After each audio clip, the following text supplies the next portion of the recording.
বটদ্ৰৱা থানত মহাপুৰুষ মাধৱদেৱৰ জন্মোৎসৱ উদযাপন। মহাপুৰুষ শংকৰদেৱৰ জন্মস্থান শ্ৰী শ্ৰী বটদ্ৰৱা থানত আজি সম্পূৰ্ণ ধৰ্মীয় পৰম্পৰাৰে মহাপুৰুষ মাধৱদেৱৰ জন্মোৎসৱ ভাগ উদযাপন কৰা হয়।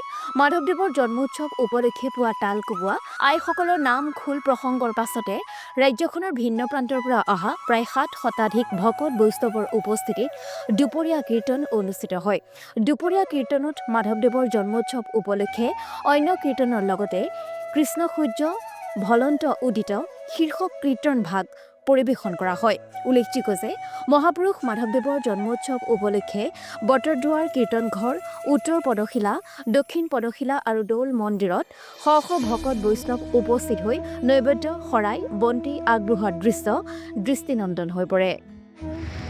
অসমৰ সৰ্বকালৰ সৰ্বশ্ৰেষ্ঠ গুৰু মহাপুৰুষ শ্ৰীমন্ত শংকৰদেৱৰ তেওঁ শিষ্য বৰাৰ পু মহাপুৰুষ মাধৱদেৱৰ আজি ৫৩৭তম জন্মদিৱস আৰু এই জন্ম উৎসৱত আমাৰ বটদ্ৰৱা থানত যি চৈধ্য প্ৰসংগ গীত মাত চলি আছে, সেই গীত মাতেৰে পুৱা আইসকলৰ নাম আৰু তাৰপিছত খোল প্ৰসংগ আৰু নাম কীৰ্তন এই সম্পূৰ্ণভাৱে থানত পৰম্পৰাগতভাৱে আধ্যাত্মিকভাৱে এই নাম কীৰ্তন চলি আছে।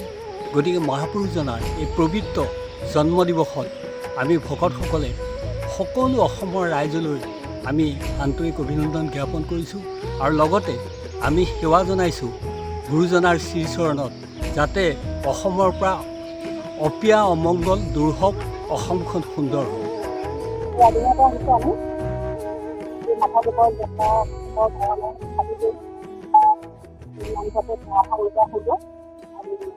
ঘৰৰ সকলো কাৰণে মংগল হিচাপে